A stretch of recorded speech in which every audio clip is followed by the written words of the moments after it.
ವಿದ್ಯೆ ಇದೆಯಾ ಅಂದರೆ ಖಂಡಿತ ಇದೆ. ಅದಕ್ಕೆ ನಂಗೆ ಲಾಜಿಕ್ ಹುಡುಕೋಕ್ಕಾಗಲಿಲ್ಲ. ಈಗ ಲಾಜಿಕ್ ಹುಡುಕೋಕ್ಕಾಗುತ್ತೆ. ಇಲ್ಲಿನ ಸ್ಯಾಟಲೈಟ್, ನಮ್ಮ ಇಂದ್ರಿಯಗಳ ಸ್ಯಾಟಲೈಟ್, ಇನ್ಯಾರ್ದೋ ಇಂದ್ರಿಯಗಳ ಸ್ಯಾಟಲೈಟ್, ಇನ್ನೆಲ್ಲೋ ನಡೀತಾ ಇರೋ ವಿಷಯ ಕಾಣುತ್ತೆ. ನಮ್ಮ ವೀಕ್ಷಕರು ಒಬ್ಬ ಬಿಸ್ನೆಸ್ ಮೆನ್ ಆಗಿ, ಒಬ್ಬ ಮ್ಯಾನೇಜ್ಮೆಂಟ್ ಎಕ್ಸ್ಪರ್ಟ್ ಆಗಿ, ಒಬ್ಬ ಯೋಗ ಗುರುವಾಗಿ ನೋಡಿದ್ದಾರೆ. ಇವತ್ತು ನಿಮ್ಮ ಶಕ್ತಿಯ ಅನಾವರಣ ಅಂತ ಹೇಳ್ಬೋದು. ಶಕ್ತಿ ಅಲ್ಲ, ಇದೆಲ್ಲ ಪರ್ಸನಲ್. ನನಗೇನು ಆರೋಗ್ಯನ್ಸು ಇಲ್ಲ, ಅದೊಂದು ಗ್ರೇಟ್ನೆಸ್ ಅಂತನೂ ಅನ್ಸಲ್ಲ. ನನಗೆ ಆಗಿರುವಂತಹ ಅನುಭವಗಳು. ನಂಗೆ ಯಾರೋ ಒಂದಷ್ಟು ಜನ, ಪರ್ಟಿಕ್ಯುಲರ್ಲಿ ನನ್ನ ಮಕ್ಕಳ ರೂಪದಲ್ಲಿರೋರು ಹತ್ತಿರ ಆಗಿರ್ತಾರೆ.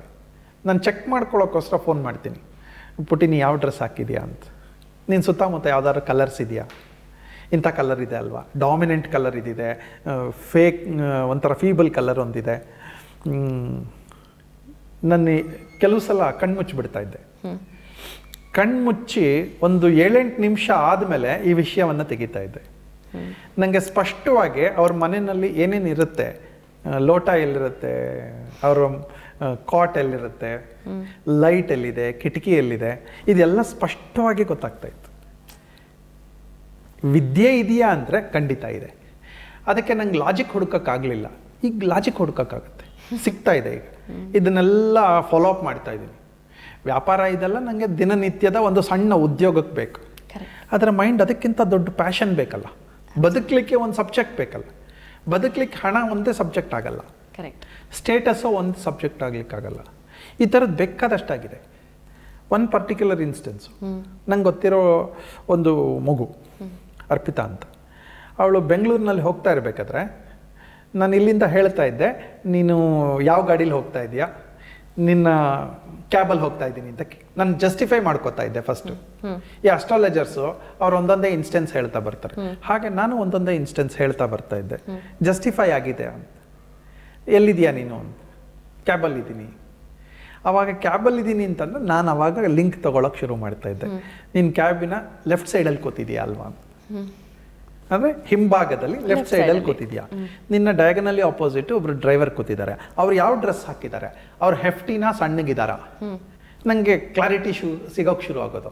ಈಗ ಸಿಗ್ನಲ್ನಲ್ಲಿ ನಿಂತಿದ್ಯಾ ಅಲ್ವಾ, ನಿನ್ನ ಎದುರುಗಡೆ ಇಂಥದ್ದು ಬೋರ್ಡ್ ಇದೆ ಅಲ್ವಾ, ಅದೆಲ್ಲ ಕಾಣಿಸ್ತಾ ಇತ್ತು ನನಗೆ. ಇದೆಲ್ಲ ಅತೀಂದ್ರಿಯ ಶಕ್ತಿಯ ಒಂದೊಂದು ಭಾಗಗಳು. ಅದನ್ನು ಪೋಷಿಸುವವರೆಗೂ ಅದಿರುತ್ತೆ. ಅದು ಪೋಷಣೆ ನಿಂತೋದ್ರೆ ಅದು ಕಳೆದೋಗುತ್ತೆ, ಆ ಶಕ್ತಿ ಕಳೆದೋಗುತ್ತೆ. ಮತ್ತು ಅದೇನೋ ಒಂದು ಕಿರೀಟ ಅಲ್ಲ, it's A path of A yogic journey. Okay, ನಿಮ್ಗೆ ಅವಾಗ ಅದು ಆ ಥರ ಅನ್ನಿಸ್ತಿತ್ತಲ್ಲ, ಅದು ಮಧ್ಯದಲ್ಲಿ ನೀವು ಅದನ್ನು ಪ್ರಾಕ್ಟೀಸ್ ಬಿಟ್ರಾ? ಅವಾಗ ಅನ್ನಿಸ್ತಾ ಇರಲಿಲ್ವಾ, ಗೊತ್ತಾಗ್ತಿರ್ಲಿಲ್ವಾ, ಅಥವಾ ಕಾನ್ಸ್ಟೆಂಟಾಗಿ ಹಾಗೆ ಇದೆ, ಯು ಹ್ಯಾವ್ ನಾಟ್ ಎಕ್ಸ್ಪ್ಲೋರ್ಡ್? ಮತ್ತೆ ಆ ಸಬ್ಜೆಕ್ಟಿಗೆ ನಾನು ತಲೆ ಕೊಡಲಿಲ್ಲ, ವ್ಯಾಪಾರಕ್ಕೆ ಬಂದುಬಿಟ್ಟೆ. ಓಕೆ, ನನ್ನ ಪ್ಯಾಷನ್ ಅದು. ಆದರೆ ಮತ್ತೆ ಜೀವನ ಬೇಕಲ್ಲ, ಹಾಗಾಗಿ ಈ ಸಬ್ಜೆಕ್ಟಿಗೆ ಬಂದುಬಿಟ್ಟೆ. ಐನೋ, ಯಾವಾಗಲೂ ಹೇಳ್ತಿರ್ತೀರಾ ಬಿಟ್ಬಿಡ್ರ ನಾನು ಹಿಮಾಲಯ ಕೊಟ್ಟೋಗ್ತೀನಿ ಅಂತ. ಅದು ತುಂಬ ಧೈರ್ಯ ಕೊಡುತ್ತೆ. ಸಾವಿನ ಬಗ್ಗೆ ನಂಗೆ ಭಯವೂ ಇಲ್ಲ. ಯೋಗದಲ್ಲಿ ಇದೆಲ್ಲ ಪಾತ್ರ, ಒಂದೊಂದು ವಿದ್ಯೆ ಇದು.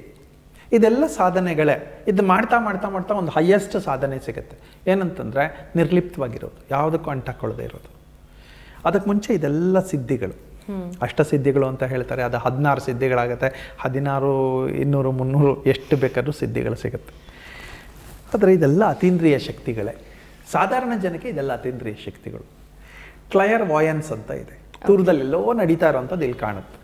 ಟೆಕ್ನಾಲಜಿ, ಸೆಟಲೈಟ್ ಎಲ್ಲೋ ಇದೆ, ಇಂಡಿಯಾದಲ್ಲಿ ಮ್ಯಾಚ್ ನಡೀತಾ ಇರುತ್ತೆ, ಅಮೆರಿಕಾದಲ್ಲಿ ಟಿವಿನಲ್ಲಿ ನೋಡ್ತಾ ಇರ್ತಾರೆ. ಸೆಟಲೈಟ್ ಅಷ್ಟೇ ಇನ್ಫಾರ್ಮೇಷನ್ ನಮಗೆ ಸೆಟಲೈಟ್ ಮುಖಾಂತರ ಸಿಗುತ್ತೆ. ನಮ್ಮದೇ ಸೆಟಲೈಟ್, ಇಲ್ಲಿನ ಸ್ಯಾಟಲೈಟ್, ನಮ್ಮ ಇಂದ್ರಿಯಗಳ ಸ್ಯಾಟಲೈಟ್, ಇನ್ಯಾರ್ದೋ ಇಂದ್ರಿಯಗಳ ಸ್ಯಾಟಲೈಟ್, ಇನ್ನೆಲ್ಲೋ ನಡೀತಾ ಇರೋ ವಿಷಯ ಕಾಣುತ್ತೆ. ಇದನ್ನು ತಿಳ್ಕೊಬೇಕಂತಂದರೆ ಮೆನಿ ಮಾಸ್ಟರ್ಸ್ ಮೆನಿ ಲೈಫ್ಸ್ ಅಂತ ಒಂದು ಪುಸ್ತಕವನ್ನು ಓದಬೇಕು. ಅತೀಂದ್ರಿಯ ಶಕ್ತಿಗಿಂತ ಜಾಸ್ತಿ ಅದು. ಅದರಲ್ಲಿ ಕ್ಯಾಥರಿನ್ ಅಂತ ಒಂದು ಕ್ಯಾರೆಕ್ಟರ್, ಅವಳಿಗೊಂದು 25 ವರ್ಷ. ಅವಳೇನು ಮಾಡ್ತಾಳೆ, ಫೋಬಿಯಾಸ್ ತುಂಬ ಇರುತ್ತೆ. ನೀರಿನ ಫೋಬಿಯಾ, ಬೆಂಕಿಯ ಫೋಬಿಯಾ, ಮೇಲ್ಗಡೆಯಿಂದ ಬಿದ್ದೋಗುವ ಫೋಬಿಯಾ, ಸಾಯುವ ಫೋಬಿಯಾ, ಬೇಕಾದಷ್ಟಿರುತ್ತೆ. ಅವಳಿಗೆ ಇಷ್ಟು ಚಿಕ್ಕ ವಯಸ್ಸಿನಲ್ಲಿ ಇದೆಲ್ಲ ಬಂದ್ಬಿಡ್ತಲ್ಲ ಅಂತ ಹೇಳಿ ಯಾರ್ದೋ ಪ್ರಿಸ್ಕ್ರಿಪ್ಷನ್ ತಗೊಂಡು ಡಾಕ್ಟರ್ ಬ್ರಿಯಾನ್ ವೇಯ್ಸ್ ಅನ್ನೋರ ಹತ್ರ ಹೋಗ್ತಾಳೆ. ಬ್ರಿಯಾನ್ ವೇಯ್ಸು ಒಬ್ಬರು ಸೈಕ್ರಿಯಾಟಿಸ್ಟ್. ಅವ್ರೇನಂತಾರೆ, ಮಾತ್ರೆಗಳು ಕೊಡೋಕ್ಕೆ ಶುರು ಮಾಡ್ತಾರೆ. ಫಸ್ಟು ಫೋಬಿಯಾ ಹೋಗುತ್ತೆ ಅಂತ. ಅವ್ರಿಗೆ ಫೋಬಿಯಾ ಹೋಗಲ್ಲ, ಅವಳಿಗೆ ಹೋಗಲ್ಲ. ಸುಮಾರು ಸಲ ಚೆಕಪ್ಗೆ ಬರ್ತಾಳೆ, ಪ್ರತಿ ಸಲ ಬಂದಾಗಲೂ ಫೋಬಿಯಾ ಹೋಗಿಲ್ಲ. ಡಾಕ್ಟ್ರಿಗೆ ಅನ್ಸುತ್ತೆ ನಾನು ತಪ್ಪು ಮಾಡ್ತಾ ಇದ್ದೀನಿ ಅಂತ. ಆವಾಗ ಒಂದು ಟೆಸ್ಟ್ ಚೇಂಜ್ ಮಾಡ್ತಾರೆ. ಮೆಡಿಕಲ್ ಟೆಸ್ಟ್ ಬದಲು ಅವಳನ್ನ ಹಿಪ್ನೋಟಿಸ್ಟ್ ಟೆಸ್ಟಿಗೆ ಬಿಡ್ತಾರೆ. ಅಂದರೆ ಪಾಸ್ಟ್ ಲೈಫ್ ರಿಗ್ರೆಷನ್ ಅಂತ. ಪಾಸ್ಟ್ ಲೈಫ್ ಅಂತಂದರೆ ಈಗ ಅವಳಿಗೆ 25 ವರ್ಷ, 0 ವರ್ಷ ಅಥವಾ ಅವಳು ಹುಟ್ಟಿದ ದಿನದ ತನಕ ಹಿಂದಕ್ಕೆ ತೊಗೊಂಡೋದ್ರೆ ಈ ಪೀರಿಯಡಲ್ಲಿ ಯಾವುದೋ ಒಂದು ಈ ಥರದ ಸಂದರ್ಭಗಳು ನಡೆದಿರಬೇಕು. ಓಕೆ. ಆವಾಗ ಆ ಸಿಚುಯೇಷನ್ ಕರ್ಕೊಂಡೋಗಿ ಆ ಸಿಚುಯೇಷನನ್ನು ಎಕ್ಸ್ಪ್ಲೋರ್ ಮಾಡಿ ಅಲ್ಲಿ ಏನೂ ಆಗಿಲ್ಲ ಅಂತ ತೋರಿಸ್ಬಿಟ್ರೆ ಆ ಫೋಬಿಯಾ ಪಾಸ್ ಆಗಿಬಿಡುತ್ತೆ ಅಂತ. ಇದನ್ನು past life regression. Past life ಅಂದರೆ ಹಿಂದಿನ ಜನ್ಮ ಅಲ್ಲ, ಅವಳ ಹಿಂದಿನ ಜೀವನ ಅಷ್ಟೇ. ಓಕೆ. ಸೊ ಇದು ಕರ್ಕೊಂಡು ಹೋಗ್ತಾರೆ. ಎಲ್ಲೋ ಒಂದು ಕಡೆ ಹೋದಾಗ ಅವಳು 1-2 ಫೋಬಿಯಾ ಕಳ್ಕೊತಾಳೆ. ಅವಳು ಎಲ್ಲಿದೆಯಾ ನೀನು ಅಂತ ಕೇಳಿದ್ರೆ ನಾನು ಈಜಿಪ್ಟಲ್ಲಿದ್ದೀನಿ ಅಂತಾಳೆ. ಅಂದರೆ ಅವಳು ಹಿಂದಿನ ಜನ್ಮಕ್ಕೆ ಹೊರಟೋಗಿರ್ತಾಳೆ, ಇವ್ರಿಗೆ ಗೊತ್ತಾಗಿರಲ್ಲ. ಮಾತಾಡ್ತಾ ಮಾತಾಡ್ತಾ ಇವಳಿಗೆ 6 ತಿಂಗಳು ಮಗುಗಿಂತ ಹಿಂದೆ ಅವಳೊಂದು ಪಾಸ್ಟ್ ಲೈಫ್ ಹೊರಟೋಗಿರ್ತಾಳೆ. ನೀ ಎಲ್ಲಿದೆಯಾ ಅಂತ ದೊಡ್ಡ ಗೌನ್ ಹಾಕೊಂಡಿದ್ದೀನಿ, ಈಜಿಪ್ಟಿನ ಪಿರಮಿಡ್ಗಳ ಜೊತೆಲಿದ್ದೀನಿ ನಾನು ಅಂತಾಳೆ.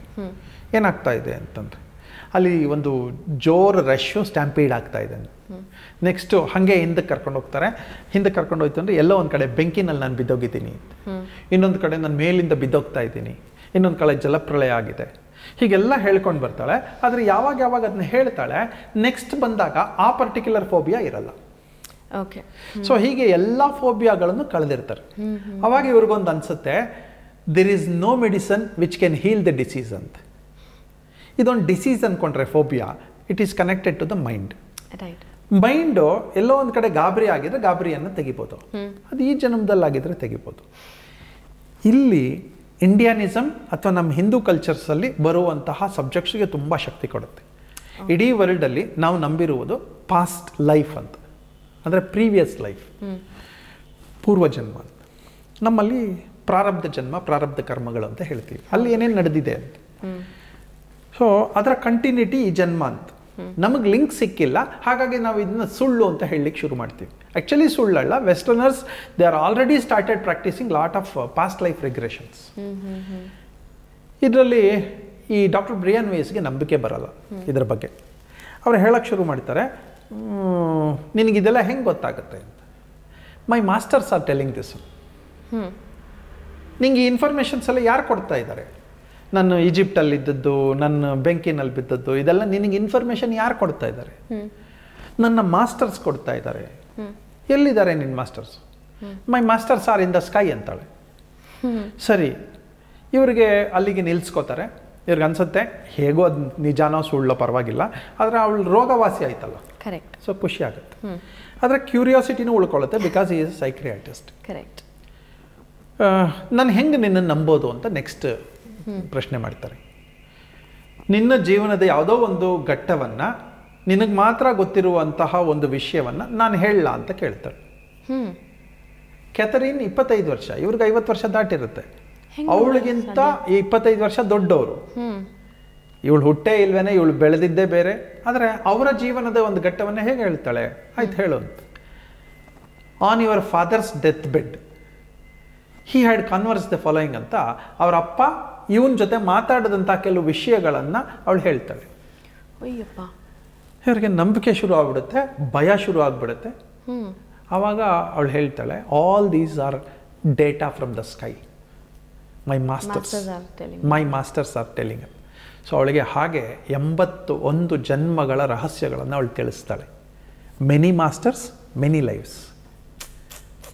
ಆ ಪಾಸ್ಟ್ ಲೈಫನ್ನ 81 ಜನ್ಮಗಳ ಅವಳು ತಿಳಿಸ್ತಾಳೆ.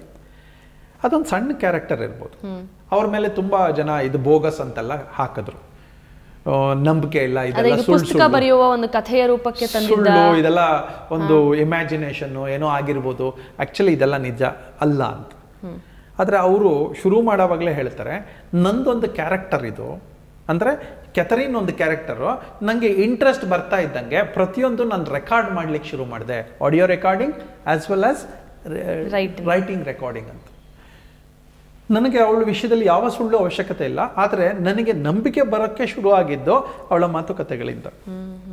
ಅವ್ರು ರೆಫರೆನ್ಸ್ ತಗೋತಾರೆ, ಇದು ಎಲ್ಲಿ ನಡೆದಿದ್ದು, ಇದೆಲ್ಲ ಈ ಸಬ್ಜೆಕ್ಟ್ಗಳು ಇದೆಲ್ಲ ಎಲ್ಲಿ ಅಂತಂದರೆ The origin of all these subjects is from India.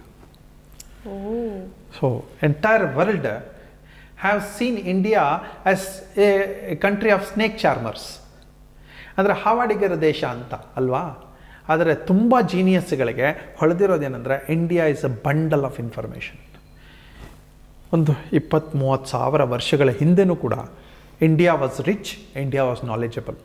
ಇವತ್ತಿಗೂ ನಮ್ಮ ವೇದಗಳಲ್ಲಿರುವಂಥ ಇನ್ಫಾರ್ಮೇಷನ್ ಏನಿದೆ ಇದು ಎಲ್ಲವೂ ಕೂಡ ಎಷ್ಟು ಸಾವಿರ ಸಲ ನಾಶ ಆದ್ರೂ ಕೂಡ ಮತ್ತೆ ನಮ್ಮ ಸಬ್ಜೆಕ್ಟ್ ಹಾಳಾಗಲೇ ಇಲ್ಲ, ಮತ್ತೆ ಮತ್ತೆ ಮತ್ತೆ ಜಾಸ್ತಿ ಆಗ್ತಾ ಹೋಯಿತು. ಹಿಂದೆ ನಮ್ಮ ವ್ಯಕ್ತಿಗಳಲ್ಲಿ, ನಮ್ಮ ಋಷಿಮುನಿಗಳಲ್ಲಿ, ನಮ್ಮ ತಪಸ್ವಿಗಳಲ್ಲಿ, ಪಂಡಿತರಲ್ಲಿ ಇರ್ತಾ ಇದ್ದದ್ದೇನಂತಂದರೆ ಇದನ್ನು ಸಾರವನ್ನು ಎಳೆದು ಜನಕ್ಕೆ ಬೇಕಾದ ರೀತಿಯಲ್ಲಿ ಕೊಡೋರು. ಈಗೇನಾಗೋಗಿದೆ, ಒಂದು ಸುಮ್ಮನೆ ಒಂದು ರೆಸಿಟೇಷನ್ ಆಗೋಗಿದೆ. ಮಂತ್ರ ಅಂದರೆ ಒಂದು ರೆಸಿಟೇಷನ್, ಅದು ಇನ್ಫಾರ್ಮೇಷನ್ ಅಂತ ನಮ್ಗೆ ಅನಿಸೇ ಇಲ್ಲ. ನಮ್ಮಲ್ಲಿನ ಪ್ರತಿಯೊಂದು ವಿದ್ಯೆಗಳು it's bundle of knowledge, not information. Knowledge and information ವ್ಯತ್ಯಾಸ ಏನಂದರೆ, ಪೇಪರಲ್ಲಿ ಓದ್ತೀವಿ, verified testified information is called knowledge. Verified and testified. So knowledge in abundance ನಮ್ಮ ದೇಶದಲ್ಲಿದೆ. ಅನ್ಫಾರ್ಚುನೇಟ್ ಉಪಯೋಗಿಸಿಲ್ಲ ಅಷ್ಟೇ ನಾವು. ಇದು ಹೇಳ್ತಾ ನಿಂತರೆ ಒಂದು ದಿನಕ್ಕೆ ಸಾಲಲ್ಲ. But very interesting. ಕೇಳ್ತಾ ಇದ್ರೆ ಸುಮ್ಮನೆ ನೆಕ್ಸ್ಟ್ ಏನಾಗುತ್ತೆ, ಹಿಂಗೂ ಇರುತ್ತಾ, ನಿಜಾನ ಇದೆಲ್ಲ ಅಂತ ಅನ್ಸುತ್ತೆ ಒಂಥರ. Because we haven't got to experience, ನೋಡೋದಕ್ಕಾಗಲಿ ಅಥವಾ ನಮ್ಮ ಸ್ವಂತ ಅನುಭವ ಆಗಲಿ ಬಹುಶಃ ನಮ್ಮ ಜನ್ರೇಷನ್ಸ್ಗೆ ಇದೆಲ್ಲ ಗೊತ್ತೇ ಇಲ್ಲ.